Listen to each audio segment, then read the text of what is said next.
En este video veremos a cada persona que fue ejecutada en Estados Unidos durante el mes de mayo. Repasaremos los crímenes que los llevaron al corredor de la muerte, las últimas palabras que pronunciaron y las últimas comidas que pidieron antes de ser ejecutados. Pero antes de empezar, cuéntanos en los comentarios desde dónde estás viendo este video. El 1 de mayo de 2025, después de pasar más de 20 años en el corredor de la muerte, Jeffrey Glenn Hutchinson fue ejecutado por inyección letal en Florida. Pero para entender cómo terminó en el corredor de la muerte, hay que regresar a la noche del 11 de septiembre de 1998, en un vecindario tranquilo de Crestview, Florida, donde 4 vidas fueron eliminadas en una sola noche. Dentro de una casa pequeña, una mujer y sus 3 hijos fueron ejecutados con disparos en la cabeza, sin piedad, sin oportunidad de escapar. ¿Y el asesino? No era un desconocido, era alguien que conocían, alguien en quien confiaban, alguien que vivía bajo el mismo techo. Ese hombre era Jeffrey Hutchinson, un ex-ranger del ejército que había combatido en la Guerra del Golfo. En ese momento vivía con su novia, Renee Flaherty, y los 3 hijos de ella, Geoffrey, Amanda y Logan. Desde fuera, su hogar parecía tranquilo. Jeffrey y Renee aparentaban tener una buena relación. Él se preocupaba por los niños, los trataba como si fueran suyos. Jugaba con ellos, los ayudaba a criarse y formaba parte de su vida diaria. Amaba a los niños, amaba a Renee. Al menos, eso era lo que todos pensaban. No había señales obvias de alerta, ni peleas importantes de las que hablaran amigos o familiares. Si algo más oscuro se gestaba dentro de Jeffrey, jamás lo mostró, hasta esa noche. Cerca de las 7, Renee hizo una llamada casual a una amiga. La llamada empezó normal y Renee sonaba feliz. Jeffrey también estaba en la casa. En un momento, su amiga incluso lo escuchó en el fondo, sonando alegre. «Hola Cindy, ¿cómo estás?» Todo parecía estar bien. Pero a las 7:30, todo cambió. Renee llamó a otra amiga, y esta vez, su voz se quebró tan pronto como habló. «Discutimos», dijo. Cuando su amiga preguntó qué había pasado, Renee admitió que fue grave, muy grave. Habían tenido una gran pelea y Jeffrey había empacado algo de ropa, agarrado sus armas y se había ido de la casa. «Ya se fue», dijo Renee. Ella pensó que todo había terminado. Pensó que lo peor ya había pasado, pero no era así. Después de marcharse furioso, Jeffrey no fue muy lejos. Terminó en un bar local, un lugar que solía frecuentar con Renee. Pero esta vez bebió fuerte y se desahogó con cualquiera que quisiera escucharlo. Le dijo al cantinero, alguien que los conocía a ambos, que Renee estaba molesta y que solo necesitaban tiempo para calmarse. Pero él no se estaba calmando, ni de cerca. En lugar de eso, volvió a subirse a su camioneta, con una escopeta Mossberg calibre 12 a su lado, y condujo de regreso a casa. Menos de una hora después de haber salido, entró de nuevo y comenzó a disparar. Dentro de esa casa pequeña y silenciosa, Jeffrey le disparó a Renee primero, una vez en la cabeza. Luego fue de habitación en habitación, buscando a los niños que una vez había arropado por las noches. Encontró a Geoffrey primero, el mayor, de solo 9 años. Jeffrey le disparó en el pecho, pero el niño no murió de inmediato. Así que Jeffrey se paró sobre él y disparó otra vez, esta vez directo a la cabeza. Amanda, de 7 años, y Logan, de apenas 4, no tuvieron ninguna oportunidad. Cada uno fue asesinado con un solo disparo de escopeta, acabando con sus vidas al instante. Después de que todo terminó, Jeffrey levantó el teléfono y llamó al 911. 911, what's your emergency? Yes, ma'am. Ma'am, Yes. I just shot my family. Okay, sir, stay in line with me. Ma'am, I love my What's your... family. Cuando los agentes llegaron a la casa, lo encontraron sentado en el garaje con el teléfono en la mano, aún conectado con la operadora. No opuso resistencia. No huyó. Simplemente se levantó y dejó que lo arrestaran. Adentro, el horror esperaba. Renee y sus hijos menores, Amanda y Logan, estaban juntos en el dormitorio. El cuerpo de Geoffrey yacía solo en la sala. Al principio, Jeffrey contó una historia extraña. Afirmó que 2 hombres enmascarados habían entrado, matado a todos y luego escapado. Pero la evidencia contaba otra historia. La policía encontró residuos de disparos en las manos de Jeffrey. También hallaron cartuchos de escopeta en la cocina y tejido corporal de Jeffrey fue encontrado en su pierna. No había señales de entrada forzada. Ninguna evidencia de que alguien más hubiera entrado esa noche. Todo apuntaba a una sola persona, Jeffrey Hutchinson. Pero ¿quién era exactamente Jeffrey? Nació el 6 de noviembre de 1962 y creció en Florida, en una casa bulliciosa y llena de hermanos y hermanas. La vida en casa no era perfecta, pero tampoco era el tipo de lugar que uno llamaría peligroso. Fue diagnosticado con TDAH cuando era niño, pero quienes lo conocieron en esa época decían que tuvo una infancia bastante normal. Después de la secundaria, saltó de un trabajo a otro. Trabajó como mecánico por un tiempo, luego como guardia de seguridad. Sus jefes no se quejaban. Llegaba a tiempo, hacía lo que le pedían y no causaba problemas. Era el tipo de empleado que no daba dolores de cabeza.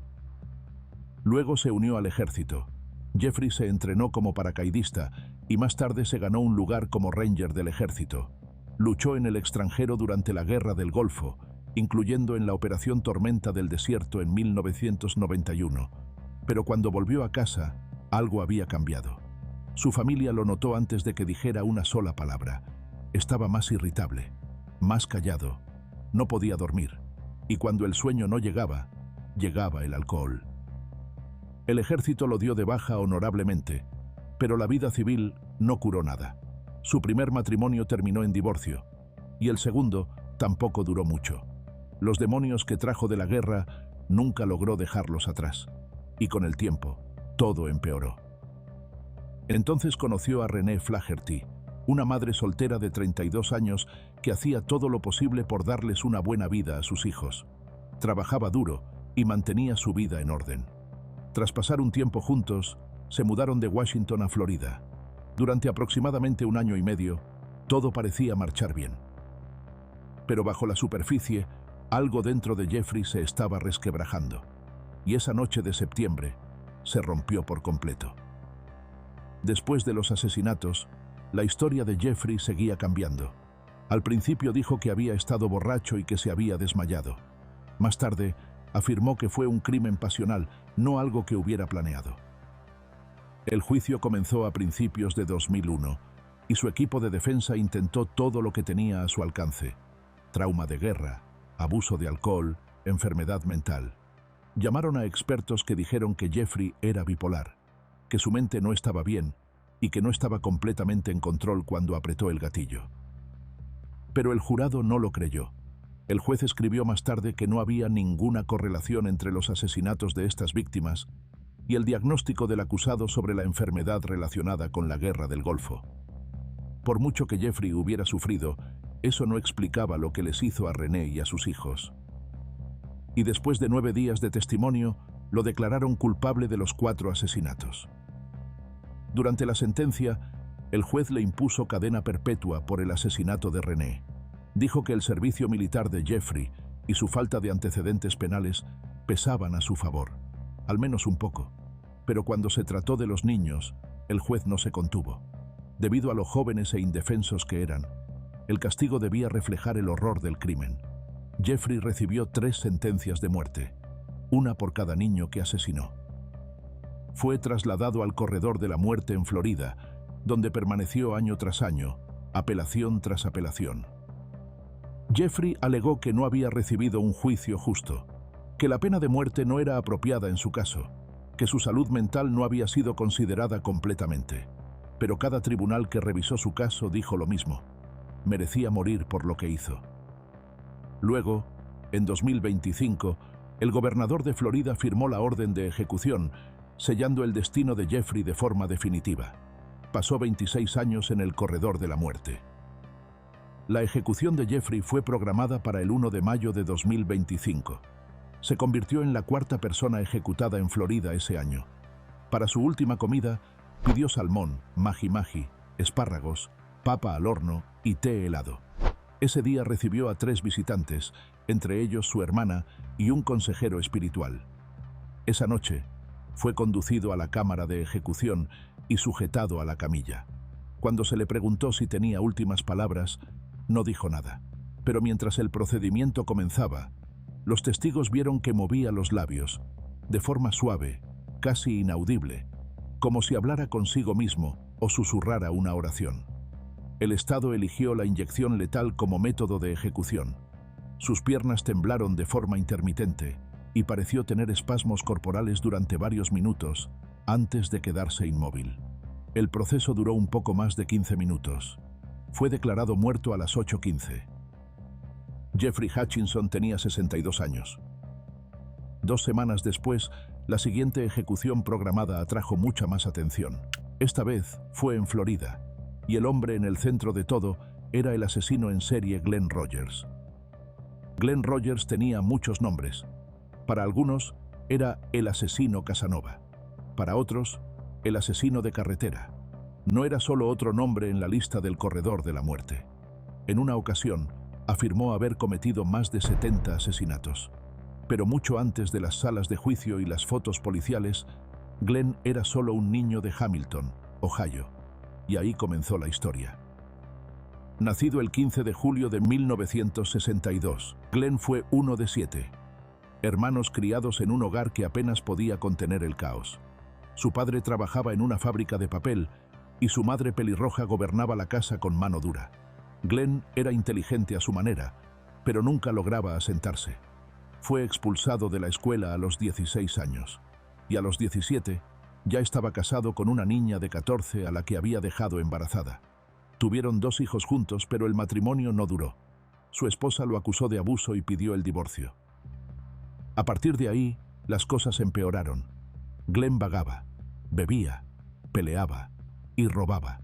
Para principios de los años 90, ya se había ganado una reputación como manipulador. Era encantador con los desconocidos, pero peligroso para quienes se acercaban demasiado. En 1993, volvió a su ciudad natal, sin dinero y sin opciones, pero su madre no lo aceptó de vuelta. En su lugar, lo hizo Mark Peters, un veterano de la Fuerza Aérea de 71 años, electricista retirado y amigo de la familia. Mark le ofreció a Glenn una habitación y una segunda oportunidad. Confiaba en él, pero eso le costó la vida. No pasó mucho tiempo después de que Glenn se mudara cuando Mark desapareció. Al principio, no había mucho de qué partir. Su auto había desaparecido, sus armas, su colección de monedas, también desaparecidas. Y Glenn, por supuesto, ya no estaba. La policía pasó meses tratando de reconstruir lo que había ocurrido, pero no lograron avanzar. Luego, en enero de 1994, llegó una pista desde dentro de la propia familia de Glenn. Su hermano señaló a los detectives una antigua cabaña de caza al otro lado de la frontera estatal, en Kentucky. Dentro, encontraron una silla enterrada bajo muebles, y atado a ella, los restos en descomposición de Mark Peters. La escena contaba su propia historia. Mark no se había ido. Había sido atado, escondido y dejado pudrir por el mismo hombre en quien confió lo suficiente como para compartir su casa. Pero Glenn no había terminado, y eso fue solo el comienzo de su ola de asesinatos. La noche del 28 de septiembre de 1995, en Van Nuys, California, Glenn se cruzó con Sandra Gallagher en un bar. Ella tenía 33 años, madre de 3, con suerte y lista para celebrar un premio de lotería de $1,250. Pero desde el otro lado del salón, Glenn no estaba celebrando, estaba observándola. Glenn siempre observaba, no buscaba belleza, sino debilidad. Estudiaba el lenguaje corporal, buscando grietas. Una mujer que se sostenía con confianza, la ignoraba. Pero alguien con los hombros caídos, una sonrisa cansada, tal vez un poco demasiado confiada. Esa era su presa. Y Sandra no lo vio venir. Para cuando pisó la pista de baile, Glenn ya había tomado su decisión. Se fueron juntos, y solo unas horas después, su cuerpo fue hallado dentro de su camioneta en llamas. Había sido violada y estrangulada, y el fuego se había iniciado solo para encubrir el crimen. Pero para cuando encontraron el cuerpo de Sandra Gallagher, Glenn ya estaba en Jackson, Mississippi. Mantenía un perfil bajo, evitaba usar su nombre real y no pisaba bares donde pudiera ser reconocido. Ya había una orden federal en su contra, aunque aún no lo sabía. En Jackson, Glenn deambulaba de un motel barato a otro, y a principios de octubre, solo semanas después del asesinato de Sandra, apareció en la Feria Estatal de Mississippi, y fue allí donde conoció a Linda Price. Linda tenía 34 años, era madre soltera de 2 adolescentes y tenía un historial complicado con los hombres. Pero Glenn no parecía una amenaza, al menos no al principio. Era encantador, fácil de hablar, y sabía exactamente qué decir. A los pocos días de conocerse, ya se había mudado con ella. Luego, el 3 de noviembre, todo se volvió silencio. La familia de Linda comenzó a preocuparse. No llamaba, no visitaba y no respondía el teléfono. Cuando no pudieron comunicarse con ella, llamaron a la policía y pidieron un control de bienestar. Lo que los oficiales encontraron dentro fue horroroso. Linda yacía boca abajo en la bañera, desnuda y sumergida en agua poco profunda. Su cuerpo mostraba 4 profundas heridas de puñal, 2 en el pecho, 2 en la espalda, y su garganta había sido degollada. Su camioneta Datsun roja había desaparecido, al igual que su bolso, sus joyas y el hombre con quien vivía. La escena era fría y metódica. Quien la mató intentó limpiar. Había un trapeador ensangrentado en el fregadero de la cocina. Toallas de papel empapadas de sangre llenaban el bote de basura. Y en el piso, las manchas arrastradas contaban la historia de alguien que empezó a limpiar, pero pronto se dio cuenta de que el desastre era más grande de lo que podía ocultar. Y un detalle destacaba. En el espejo del baño, escrito con lápiz labial, había un mensaje. «Glenn, te encontramos». A simple vista, parecía que alguien había ido a buscar a Glenn, encontró a Linda en su lugar y la mató como advertencia. Al menos, eso era lo que el asesino quería que pareciera. Pero los detectives no se lo creyeron. El mensaje se sentía falso, descuidado, un intento torpe de desviar la atención, y no funcionó. Pero una vez más, Glenn volvió a desaparecer. Tras el asesinato de Linda, abordó un autobús rumbo al oeste. Terminó en Bossier City, Luisiana, un suburbio tranquilo a las afueras de Shreveport. Allí, en un bar local, entabló conversación con Andy Sutton, de 37 años. Hablaron, se cayeron bien, y al final de la noche, ella lo invitó a su casa. Pero así como llegó, se fue, y nadie sabe por qué. Glenn tomó otro autobús y se dirigió al sur, hacia Florida. En Tampa, se registró en el Tampa 8 Inn y pagó 3 noches en efectivo. El 5 de noviembre, entró a un bar llamado Showtown, USA. 4 mujeres estaban sentadas juntas tras terminar sus turnos, riendo y relajándose al final de la noche. Glenn se fijó en una de ellas casi de inmediato. Tina Marie Cripps. Tenía 34 años, era madre de 2 hijos y trabajaba como camarera en un hotel en Apollo Beach. Encendió su encanto. Glenn era atlético, seguro de sí mismo y rápido con las palabras. Bailó, compró tragos y se aseguró de que todos lo notaran. «Nos estaba eligiendo como si fuéramos naranjas», dijo una de las mujeres más tarde. Y tenía razón, en más de un sentido. Todas las mujeres que Glenn había elegido hasta ese momento tenían algo en común. Todas eran pelirrojas, como su madre. Antes de que terminara la noche, le pidió a Tina que lo llevara de regreso a su motel, y ella aceptó. Tal vez confiaba en él. Tal vez simplemente no quiso ser descortés.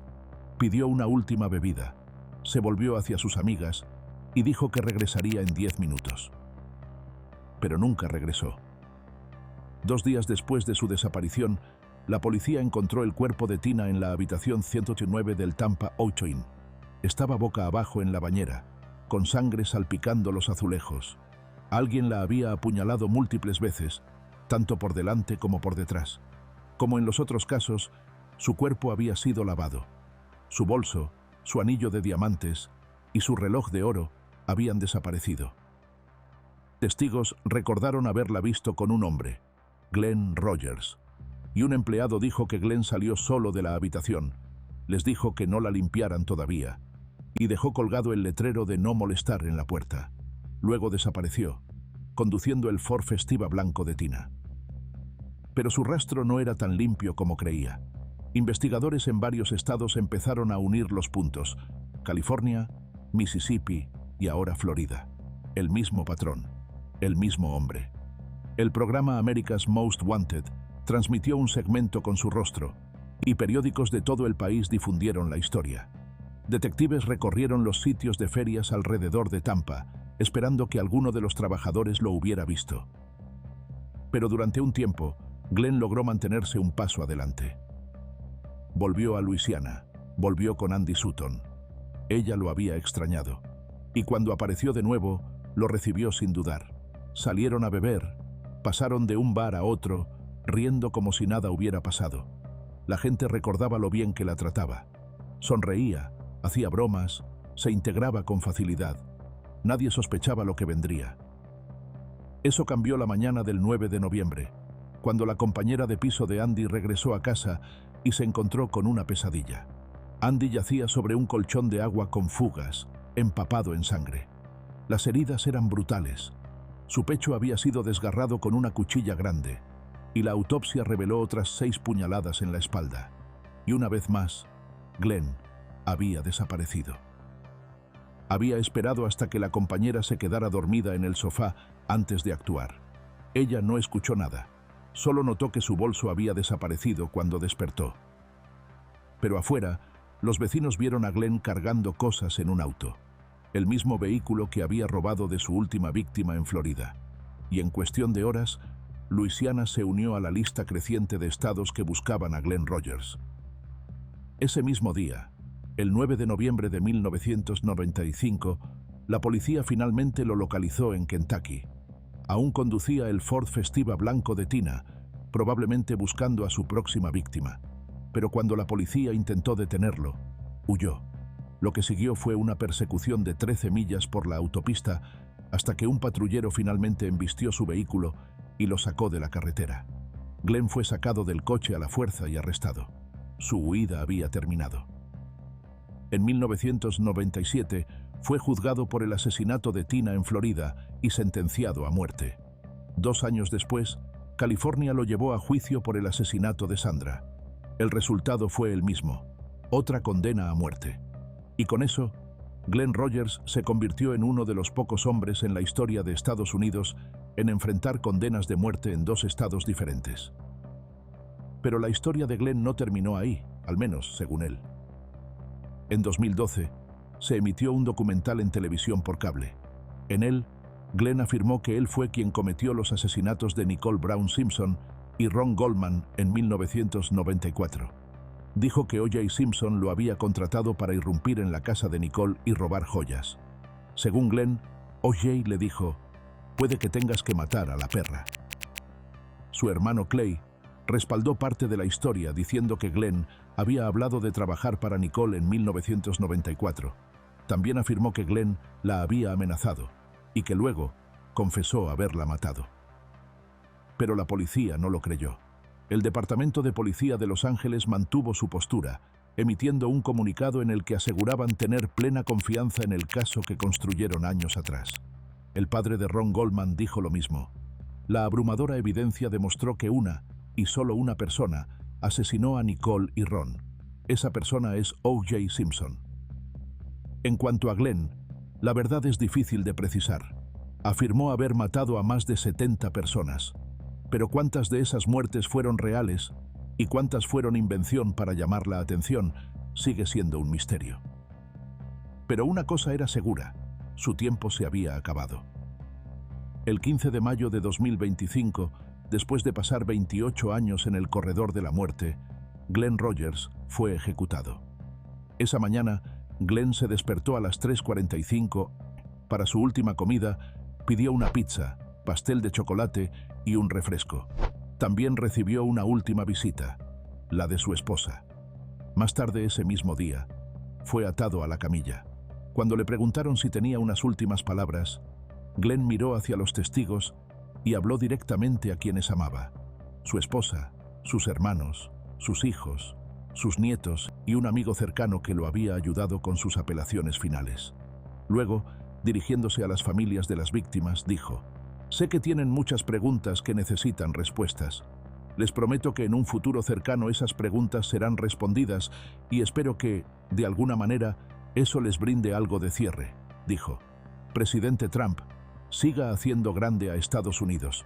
Estoy listo para irme. Entonces comenzaron a fluir las drogas. Glenn permaneció inmóvil cuando inició la inyección letal. En menos de 2 minutos, sus ojos se cerraron y su boca quedó entreabierta. A medida que avanzaba el proceso, su rostro se fue poniendo pálido. En un momento, un miembro del personal lo tomó por los hombros, lo sacudió y gritó: «Rogers, Rogers», buscando alguna señal de consciencia. No hubo ninguna. Glenn Rogers fue declarado muerto a las 6:16. Tenía 62 años. Tan solo 5 días después, se llevó a cabo otra ejecución, esta vez en Indiana. Tras casi 23 años en el corredor de la muerte, Benjamin Donnie Ritchie enfrentó el mismo destino. Pero para entender por qué fue condenado a muerte, tenemos que retroceder al principio de todo. Era el 29 de septiembre del 2000, en Beech Grove, Indiana. Esa noche, se reportó el robo de una furgoneta blanca en una gasolinera cercana. No mucho después, en la escena de un incidente de tráfico no relacionado, el oficial Matthew Hickey vio la furgoneta pasar con 3 hombres dentro. Revisó las placas, confirmó que era el vehículo robado y dio aviso. La persecución comenzó. Otros 2 oficiales se unieron, Robert Mercury y William Bill Toney, pero la furgoneta no llegó lejos. Tras una breve persecución, se estrelló en el jardín de una casa en un vecindario tranquilo. Las puertas se abrieron de golpe y 2 hombres huyeron. El oficial Hickey atrapó rápidamente a uno de ellos, Michael Greer, pero el segundo, Benjamin Ritchie, de 20 años, corrió con fuerza.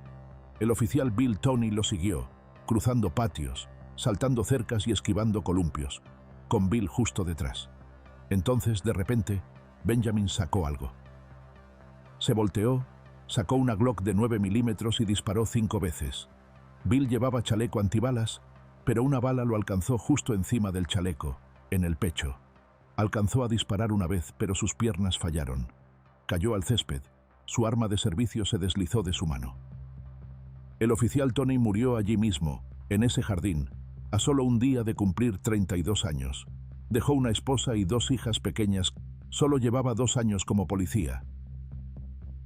Por razones que nadie comprendió del todo, Benjamin Ritchie llevaba una peluca esa noche. Tal vez era parte de un plan, o quizás paranoia. De cualquier manera, después del tiroteo, arrojó la peluca y el arma en unos arbustos espesos y desapareció en la oscuridad.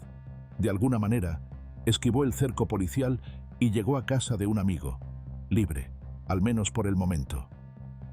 Más de 100 oficiales, equipos SWAT, alguaciles e investigadores iniciaron una búsqueda que duró toda la noche. Se bloquearon caminos, se cerraron vecindarios. Encontrar a Benjamin Ritchie era urgente, y nadie se iría a casa hasta hallarlo. Pasaron horas. Luego llegó la pista.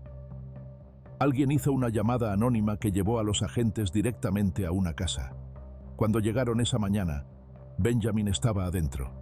Esta vez no huyó, no opuso resistencia, lo arrestaron sin incidentes.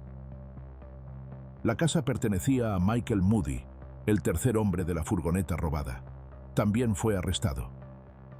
La búsqueda terminó, pero la verdadera batalla, en los tribunales, apenas comenzaba. Allí se reveló quién era realmente Benjamin Ritchie. Nacido el 30 de mayo de 1980, Benjamin llegó a un mundo que ya estaba en su contra. Nunca conoció a su padre biológico. Su madre, Marion Martin, luchaba contra el alcohol y las drogas, incluso durante el embarazo. Trabajaba como stripper, mudándose constantemente. A los 3 años, ya lo había abandonado 2 veces. Al comenzar la escuela, ya mostraba problemas. Repitió primer grado y tenía dificultades para concentrarse. Se portaba mal, no avanzaba, y en 9º grado abandonó la escuela. A los 10 años fue internado en un hospital psiquiátrico. Allí lo diagnosticaron con trastorno bipolar y otros problemas cognitivos, probablemente derivados del caos de su infancia. Necesitaba ayuda, pero el sistema no tenía mucho que ofrecerle. En agosto de 1998, justo después de cumplir 18 años, Benjamin fue arrestado por robo y enviado a prisión. Para el año 2000 ya estaba libre, pero no realmente. Aún estaba en libertad condicional, aún sin rumbo fijo, y su vida distaba mucho de ser estable. Su pasado problemático no había quedado atrás. Solo esperaba otra oportunidad para alcanzarlo, y el 29 de septiembre del 2000, eso fue exactamente lo que ocurrió. Tras su arresto por el tiroteo del oficial Bill Toney, los fiscales no perdieron el tiempo, y en pocas semanas, el condado de Marion anunció que buscaría la pena de muerte. Pero este no iba a ser un caso silencioso. Benjamin ya había dado una entrevista desde la cárcel, insistiendo en que el disparo fue un accidente. Afirmó que el arma se le resbaló de las manos y que la escuchó dispararse varias veces sola mientras corría. Uno de sus amigos lo respaldó. Dijo que Benjamin nunca tuvo la intención de jalar el gatillo, que todo sucedió demasiado rápido. Según él, Benjamin entró en pánico durante la persecución. Ya estaba en libertad condicional, y otro arresto podría haberlo enviado de vuelta a prisión por 8 años más. Ese miedo, dijo, fue lo que llevó a Benjamin al límite. Pero el daño ya estaba hecho, y fuera o no creíble su versión, un oficial de policía estaba muerto. Michael Greer, quien también había huido de la misma camioneta robada junto a Benjamin, fue acusado originalmente de asesinato, pero llegó a un acuerdo y accedió a testificar en contra de Benjamin a cambio de una sentencia reducida. Enfrentaba hasta 8 años de prisión. Michael Moody, el tercer hombre involucrado en el robo de la camioneta, fue condenado por separado ya que se había marchado antes de que ocurriera el tiroteo. Fue acusado de robo de vehículo y de portar un arma sin licencia, y sentenciado a 4 años de prisión. No se sabe con certeza cuánto tiempo cumplieron ambos cómplices antes de ser liberados. Para Benjamin, la situación no pintaba bien. El 10 de agosto, el jurado volvió con su decisión, culpable de todos los cargos: asesinato, robo de vehículo, posesión de un arma sin licencia y resistencia al arresto. Y en la sala del tribunal, las cosas se tensaron. La viuda del oficial William Toney, D.D., presenció todo. Y luego le dijo a los reporteros exactamente lo que quería: que Benjamin fuera ejecutado. Dijo que nada más sería justicia. Pero Benjamin no le mostró respeto. Durante las audiencias, la interrumpió repetidamente, se rió en el tribunal, y cuando ella lo llamó cobarde, él la miró a los ojos y la llamó perra. No mostró remordimiento, ni una vez. En la fase de sentencia, los abogados de Richie intentaron salvarlo. Dijeron que había sufrido daño cerebral, que su madre había usado drogas durante el embarazo y que él creció en el caos sin nunca tener una oportunidad real. Pintaron el retrato de un niño roto que creció hasta convertirse en un hombre roto. Pero el jurado no estuvo de acuerdo. No vieron a una víctima, vieron a un asesino. La fiscalía le dijo al jurado que el sufrimiento no justifica el asesinato, que muchas personas crecen en el caos y no se convierten en asesinos, y que en este caso, un hombre había disparado a sangre fría contra un oficial de policía. Luego llegó el detalle que lo selló todo. Tatuado en el cuello de Benjamin había un número, 37. Y no era un número cualquiera. Ese era el número de unidad del oficial Toney, un trofeo permanente grabado en su piel. Un recordatorio con el que planeaba alardear por el resto de su vida en prisión. Pero no tendría esa oportunidad. El 14 de agosto, el jurado regresó con su veredicto. Después de solo 3 horas de deliberación, la decisión fue unánime. Benjamin sería condenado a muerte. Fue trasladado al corredor de la muerte de Indiana. Y para muchos, esa sería el final de la historia. Pero para Benjamin, no lo fue. Al menos, no todavía. A miles de kilómetros, en Suecia, una mujer llamada Ivana vio un documental sobre presos en el corredor de la muerte. Y algo sobre Benjamin llamó su atención. No podía explicarlo, solo que se quedó con ella. Así que le escribió, y sus cartas se convirtieron en conversaciones. Poco después, Ivana cruzó el océano para conocerlo en persona. Y allí, separados por el vidrio de la prisión, de alguna manera se enamoraron. Durante casi 4 años, Ivana regresó una y otra vez. y el Departamento de Correcciones de Indiana lo permitió, incluso para un hombre esperando la ejecución. Y por si te lo preguntabas, sí, el corredor de la muerte de Indiana es alto. Como puedes ver aquí, Benjamin tenía un gato real caminando dentro de su celda. Y no es una metáfora. A los condenados a muerte en Indiana realmente se les permite tener gatos como mascotas. ¿Por qué? Es parte de un programa diseñado para reducir el aislamiento y mejorar la conducta.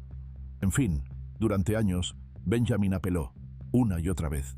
Pero nadie quiso escucharlo. Y luego llegó la fecha, el 20 de mayo de 2025, casi 23 años después de haber ingresado al corredor de la muerte. En sus últimas semanas, Benjamin pidió clemencia. Presentó una solicitud al Consejo de Indultos, diciendo que lo sentía, que ya no era el mismo hombre que apretó el gatillo en el año 2000, que aún tenía algo bueno que ofrecer. Pero ya no quedaban oportunidades. A los 44 años, Benjamin Donnie Ritchie fue ejecutado por inyección letal en el estado de Indiana. Para su última comida, Benjamin eligió el Tour of Italy de Olive Garden, un plato con chicken parmigiana, lasaña y fettuccine Alfredo. Poco después de la medianoche, comenzó el proceso de ejecución. Sus últimas palabras fueron simples. Amo a mi familia, a mis amigos y a todo el apoyo que he recibido. Espero que todos encuentren paz. A las 12:46 se declaró su muerte. Ese mismo día, el 20 de mayo de 2025, Matthew Lee Johnson fue ejecutado por inyección letal, exactamente 13 años después de haber cometido un crimen brutal. ¿Pero qué hizo para terminar en el corredor de la muerte? Eran poco después de las 7 del 20 de mayo de 2012, en Garland, Texas. Nancy Harris acababa de abrir la tienda de conveniencia Whip-In, como lo había hecho incontables veces antes. Tenía 76 años, trabajaba en el turno de la mañana, trapeando el piso en las tranquilas horas del amanecer. Estaba sola cuando la puerta se abrió y Matthew Johnson entró, pero no estaba allí para comprar, estaba allí para robar. En la mano llevaba una botella de plástico llena de líquido inflamable y un encendedor en el bolsillo. Caminó más allá del mostrador, ignorando los estantes de bocadillos y refrescos, y fue directo hacia la caja registradora. Nancy lo siguió, diciéndole que no tenía permitido estar ahí. No gritó, solo fue firme, como alguien acostumbrado a manejar problemas con palabras. Pero Matthew no se detuvo. En cambio, levantó la botella y vertió el líquido sobre su cabeza. Le ordenó que abriera la caja. Mientras ella hacía lo que él pedía, él tomó cigarrillos y dinero, y las cámaras de seguridad también lo mostraron tomando su anillo, aunque más tarde afirmó que no recordaba haberlo hecho. Pero incluso después de obtener lo que buscaba, no se fue. Estando a solo centímetros de ella, aún con el encendedor en la mano, Matthew lo accionó una vez, intentando, según él, asustarla para que se alejara. Pero ella no lo hizo, así que lo encendió de nuevo, y otra vez. La tercera vez, la llama prendió, y como su ropa estaba empapada, se encendió al instante. Matthew no intentó apagar el fuego, ni siquiera miró atrás. Salió caminando con calma, se detuvo lo suficiente como para tomar un dulce cerca de la salida y desapareció en el día, dejando a Nancy ardiendo detrás del mostrador. Nancy intentó apagar las llamas por sí misma. Se inclinó sobre el fregadero, salpicando agua sobre su ropa en llamas, desesperada por detener el fuego. Pero no funcionaba. Su blusa seguía ardiendo, así que se la quitó y la dejó caer al suelo, con la esperanza de que eso bastara. Pero no fue así. Las llamas se propagaron rápido, y su sostén aún estaba encendido. Cuando se volvió a inclinar sobre el fregadero, la camisa humeante en el suelo prendió fuego a la pernera de su pantalón. Ahora, la parte inferior de su cuerpo también ardía. Todavía envuelta en llamas, Nancy se tambaleó hacia la entrada de la tienda. Empujó las puertas y salió corriendo, gritando por ayuda mientras el humo salía detrás de ella. Dos policías cercanos, Billy Coffey y Anthony Simon, ya habían visto movimiento y humo a través de las ventanas del Whip-In. Y justo cuando llegaban al estacionamiento, Nancy salió corriendo por las puertas, envuelta en llamas. El oficial Coffey no lo dudó. Tomó un extintor del patrullero y corrió hacia ella, rociándola lo más rápido que pudo. Luchó contra el fuego que se aferraba a su cuerpo mientras el oficial Simon trataba de mantenerla consciente. Y cuando por fin apagaron las llamas, ella seguía viva, apenas. Con dolor, pero aún hablando, Nancy les contó todo. Dijo que un hombre la había robado y le había vertido algo encima, que era afroamericano, de complexión robusta, con camiseta y jeans. No era mucho, pero bastó para iniciar la cacería. Dentro de la tienda, los oficiales encontraron el cajón de la caja registradora vacío. No contenía mucho.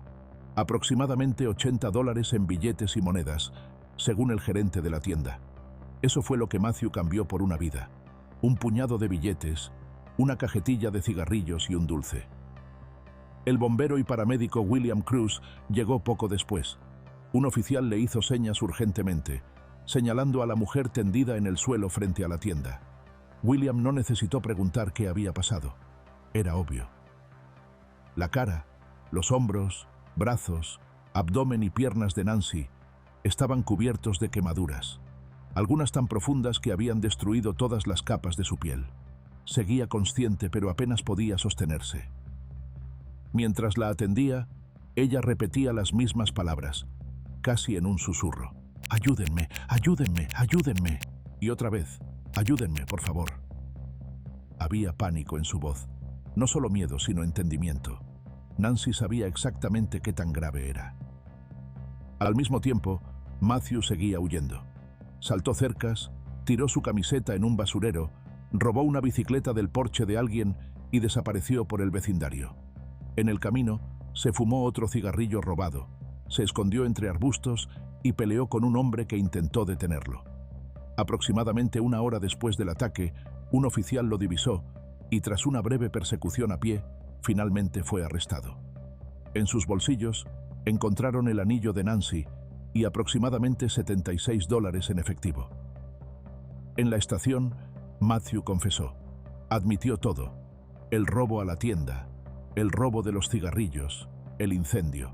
Pero dijo que todo había sido un accidente. Afirmó que estaba drogado, confundido, y que encendió la llama solo para asustarla, que nunca quiso que Nancy saliera herida. Pero nadie le creyó. Las heridas que sufrió Nancy fueron horribles. El doctor John Hunt, uno de los especialistas en quemaduras del Hospital Parkland, testificó que tenía quemaduras en más del 40% de su cuerpo, con lesiones de segundo a cuarto grado en la parte superior del cuerpo. Aunque no podía hablar debido al tubo de respiración en su garganta, estaba consciente y alerta. Las enfermeras dijeron que deletreaba palabras con los dedos, haciendo preguntas como podía. En un momento, le preguntó a su enfermera si iba a morir. Los médicos le explicaron los tratamientos que estaban intentando: injertos de piel, medicación, cuidados de soporte. Pero al escuchar todo eso, Nancy negó con la cabeza. Ya no quería luchar. Su familia respetó sus deseos y siguió lo que había escrito en su testamento en vida. Suspendieron el tratamiento y 5 días después del ataque, Nancy Harris falleció a causa de sus quemaduras. En ese momento, Matthew fue acusado de asesinato capital. Y este no fue un caso donde la fiscalía tuviera que basarse en suposiciones. Las imágenes de vigilancia eran claras. Se encontró la botella con líquido inflamable, y él había confesado haberla vertido sobre Nancy. Tenía un encendedor en la mano, la había robado, y luego la prendió fuego. Y en el juicio, no negó nada. Incluso explicó dónde había estado la noche anterior. Dijo que había ido a una recepción de boda en casa de su hermano, no lejos de la tienda Whipping. Allí bebió en exceso, y para cuando terminó la fiesta, reconoció que ya estaba ebrio. Alrededor de la medianoche, un familiar le dio $30. Ese dinero debía usarse para reparar su auto, pero Matthew tenía otros planes. Caminó unas cuadras, encontró a un dealer y se lo gastó todo en crack. Fumó parte de la droga en ese momento. Luego vendió una porción para comprar más. Para las 4 de la madrugada, ya había consumido 10 piedras de crack, según su propio testimonio. Entre las 4 y las 5 de la mañana, se tomó un Xanax, diciendo que era para calmarse antes de ir a cuidar a su hija. Pero en lugar de ir a casa, volvió a la casa de su hermano alrededor de las 6 de la mañana. En el patio, Encontró una botella de vino, se sentó y se la bebió entera. Y fue entonces cuando regresó el deseo por más crack, y no tenía dinero para conseguirlo. Así que tomó una decisión. Agarró una botella de plástico, la llenó con líquido inflamable y se llevó un encendedor. Su plan, dijo más tarde, no era hacerle daño a nadie.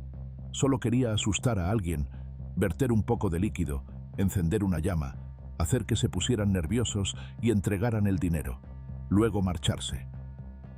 En el juicio, Matthew subió al estrado. No ocultó nada y se llamó a sí mismo basura. Frente al jurado, dijo que merecía morir por lo que le hizo a Nancy Harris. Incluso dijo que deberían prenderle fuego, igual que a ella. Pero en la misma frase, les pidió misericordia. No por él, dijo, sino por sus hijas. Tenía 3 niñas pequeñas, y por roto que estuviera, no quería que ellas crecieran sabiendo que su padre había sido ejecutado. Le pidió al jurado que le perdonaran la vida, por ellas, pero no funcionó. El 10 de diciembre de 2013, el jurado lo declaró culpable y lo sentenció a muerte. Pero su decisión no se basó solo en un acto de violencia. Habían visto un historial largo y preocupante, un patrón que les decía que este no era un hombre que simplemente había cometido un error. Matthew ya había sido condenado antes, por robo, agresión y violaciones de órdenes de alejamiento.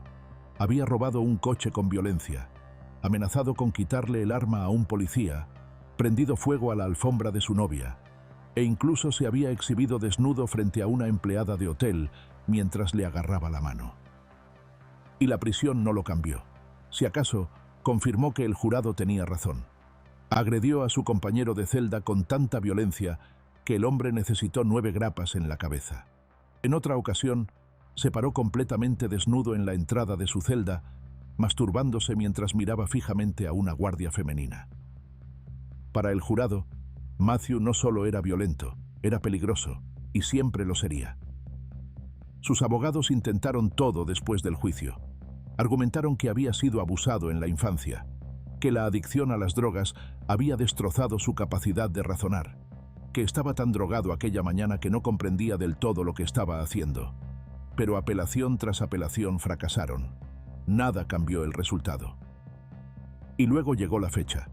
El 20 de mayo de 2025, exactamente 13 años después del día en que Nancy Harris fue rociada con combustible y prendida en llamas. Después de más de una década en el corredor de la muerte, el tiempo de Matthew se agotó. Según la ley de Texas, los reclusos ya no pueden solicitar una última comida especial, así que a Matthew se le sirvió la misma bandeja estándar que al resto de los presos. Cuando le preguntaron si tenía alguna última palabra, Matthew se dirigió a la familia de la víctima y habló. A la familia de la señora Harris, mientras los miro a cada uno de ustedes, la veo a ella ese día, dijo. Solo les pido por favor su perdón, nunca quise hacerle daño. Oro para que ella sea la primera persona que vea cuando abra los ojos y que pase la eternidad con ella. Continuó, alabó a Dios y le dio gracias por la vida que me ha dado. Luego se dirigió a los hombres con los que había pasado años en el corredor de la muerte, llamándolos hermanos, y les dijo que los amaba. También agradeció al personal de la prisión por tratarlo con dignidad, por darle, en sus palabras, la oportunidad de ponerme en paz con mi Señor. Después vino su disculpa a su esposa y sus hijas. Solo sepan que no fue nada que ustedes hicieron. Yo tomé malas decisiones, hice elecciones equivocadas y ahora pago las consecuencias, dijo.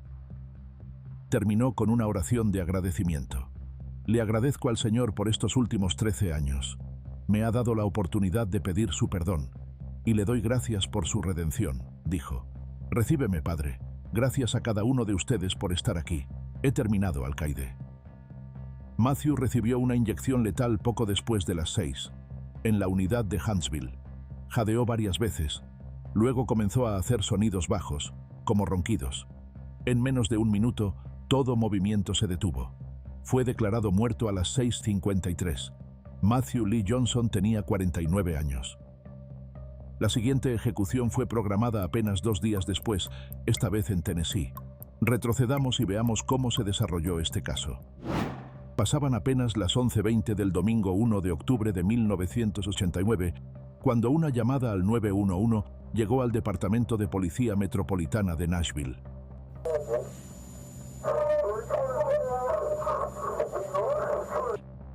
La voz al otro lado de la línea era joven y aterrada.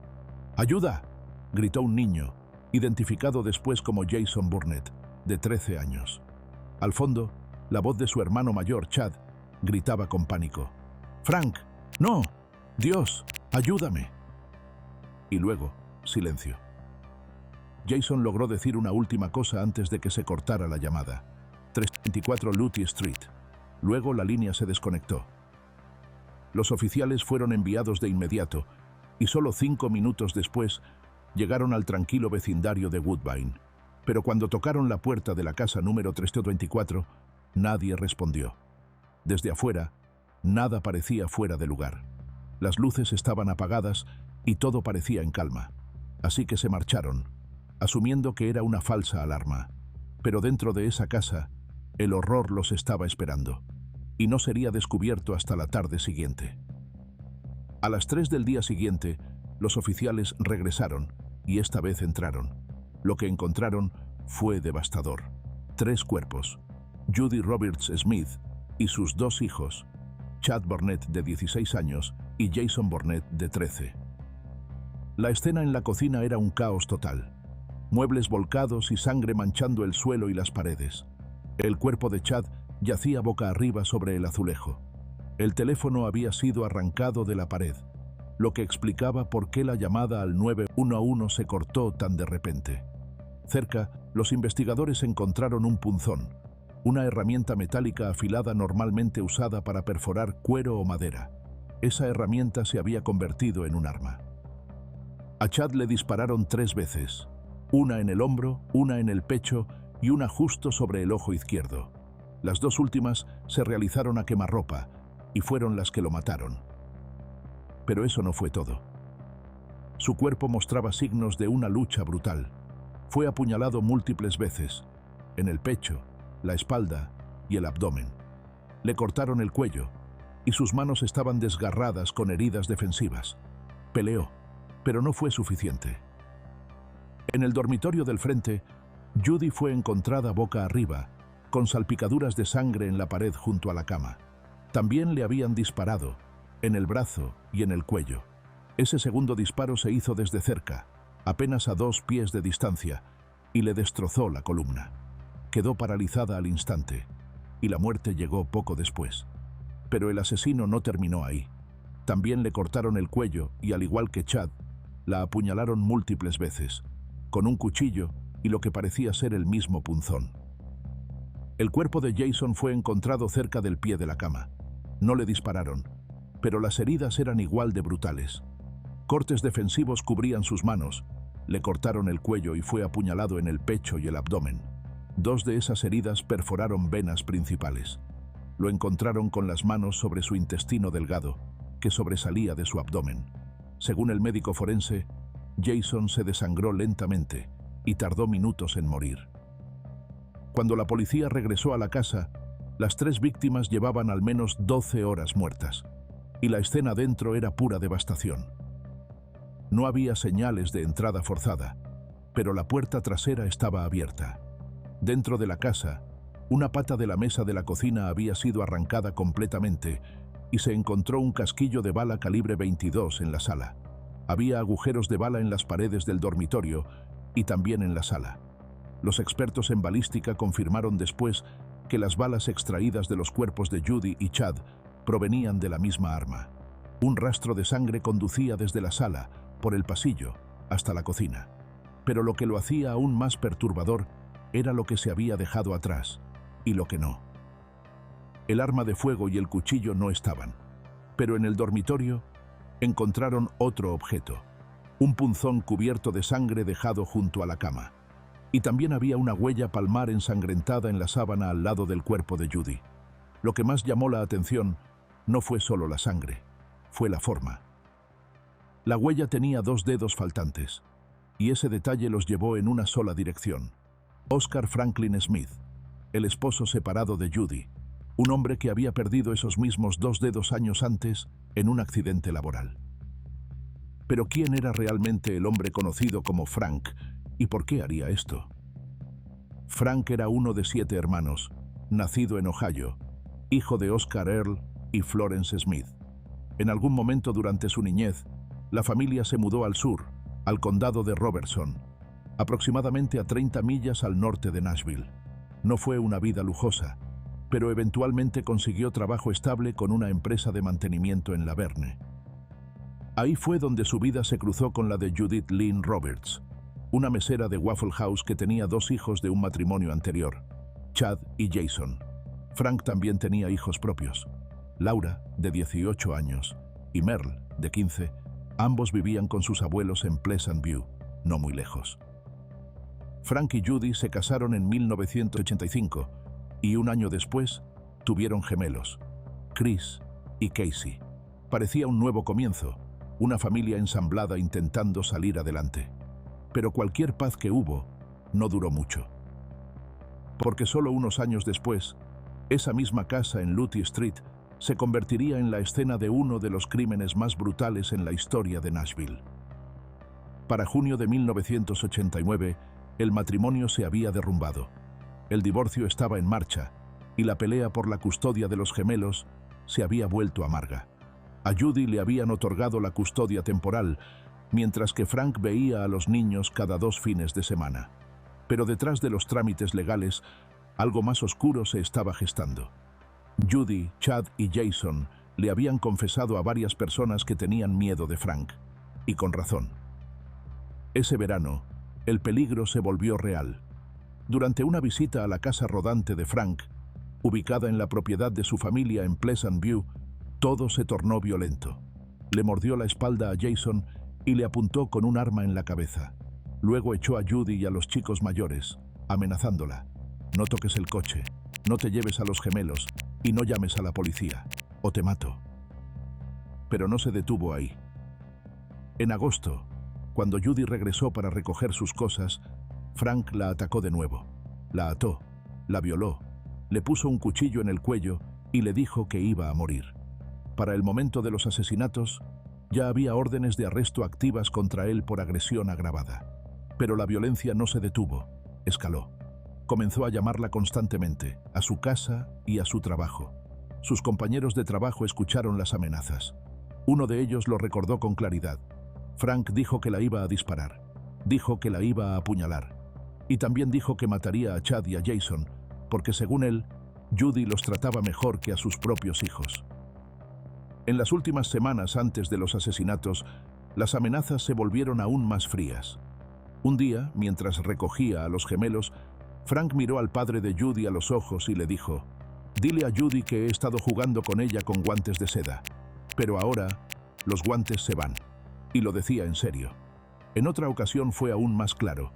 Si ella alguna vez lo dejaba, la mataría. Entonces los investigadores descubrieron algo más. Frank había contratado pólizas de seguro de vida a nombre de Judy y de sus 2 hijos mayores. Y ahí fue cuando todo encajó. Desde el principio, todas las pruebas apuntaban directamente a Frank. Pero en el juicio, fue la huella palmar ensangrentada la que el fiscal presentó como evidencia clave. Los peritos dijeron que la huella coincidía con la de Frank en todos los aspectos, especialmente porque le faltaban los mismos 2 dedos.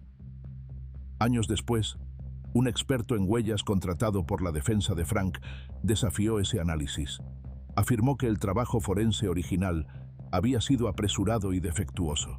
Según su opinión profesional, no era posible afirmar con certeza que esa huella perteneciera a Frank Smith. Aún así, el jurado no tardó mucho. El 26 de julio de 1990, Oscar Franklin Smith fue declarado culpable de asesinato capital. 2 días después, lo sentenciaron a muerte. Su primera fecha de ejecución se fijó para el 3 de diciembre de 1990, pero las apelaciones comenzaron de inmediato y el proceso se detuvo. Desde entonces, Frank pasó décadas en el corredor de la muerte en la prisión de máxima seguridad Riverbend. Su equipo legal nunca dejó de luchar. Presentaron mociones, desafiaron pruebas, pidieron más tiempo, pero al final, cada solicitud fue rechazada. Se fijó una nueva fecha de ejecución, el 21 de abril de 2022. A medida que esa fecha se acercaba, Frank optó por no elegir un método de ejecución. Según la ley de Tennessee, los condenados antes de 1999 pueden escoger entre la silla eléctrica o la inyección letal. Si no eligen, el Estado aplica la inyección por defecto. Para lo que creía que sería su última comida, Frank pidió una hamburguesa doble con tocino y queso, un pastel de manzana estilo profundo y helado de vainilla. Disfrutó cada bocado, como un hombre que hace las paces con su final. Pero tan solo unas horas antes del momento programado, todo cambió. El gobernador Bill Lee emitió una suspensión de última hora. Anunció que se había descubierto un error crítico en el protocolo de inyección letal. Los químicos no habían sido correctamente evaluados para detectar endotoxinas, un paso obligatorio para confirmar que fueran seguros de usar. Por esa razón, no solo se canceló la ejecución de Frank, sino todas las previstas en Tennessee para el resto del año. Se lanzó una revisión independiente. Durante 2 años, el Departamento de Correcciones desmanteló y reconstruyó todo el sistema. Finalmente, adoptaron un nuevo método, un protocolo de una sola droga usando pentobarbital. Ese cambio permitió que se reanudaran las ejecuciones. Por cuarta vez en 35 años, Frank enfrentaba una fecha de ejecución. Esta vez, estaba programada para el 22 de mayo de 2025. Y una vez más, al igual que en 2022, se le permitió elegir su última comida. En esta ocasión, Frank pidió hot dogs, papas tater tots y pastel de manzana con helado de vainilla. Según el protocolo actualizado del Estado, la comida fue entregada la noche anterior a la ejecución y debía ser consumida antes de la medianoche. En la mañana de su ejecución, Frank yacía amarrado a la camilla, con las manos inmóviles y los ojos abiertos. Su consejero espiritual estaba a su lado, rezando en voz baja y cantando el himno I'll Fly Away. A las 10:32 se corrió la cortina que separaba la cámara de ejecución del cuarto de testigos. En esos momentos finales, Frank habló en voz baja con el consejero. «Yo no la maté», dijo. Se habían colocado 2 líneas intravenosas en su brazo derecho. Cuando le preguntaron por sus últimas palabras, se tomó su tiempo, hablando durante casi 3 minutos. «Alguien necesita decirle al gobernador que el sistema de justicia no funciona», dijo. «Él es la última palabra, la última persona que puede dar justicia donde se necesita justicia. Demasiadas personas inocentes están siendo ejecutadas». Su tono se endureció. «Tiene que dejar de hacerse el tonto, tener agallas», dijo. «Nuestro sistema de justicia está roto, y él tiene el poder de detener esto». Miró hacia los testigos. «Tenemos más hombres esperando morir en Riverbend. No seré el primero, y no seré el último». A medida que el pentobarbital empezó a fluir por las líneas intravenosas, Frank siguió hablando, pero su voz se volvió más débil. Para las 10:38 le costaba formar palabras, y luego dejó de hablar por completo. Su pecho subía y bajaba lentamente, y parecía haberse quedado dormido. A las 10:47 fue declarado muerto. Tenía 75 años. Eso concluye todas las ejecuciones llevadas a cabo en mayo de 2025. Y si te gustó este video, no te pierdas el siguiente, porque justo cuando creías que no podía ser peor, sí, puede. Y los próximos casos son aún más perturbadores.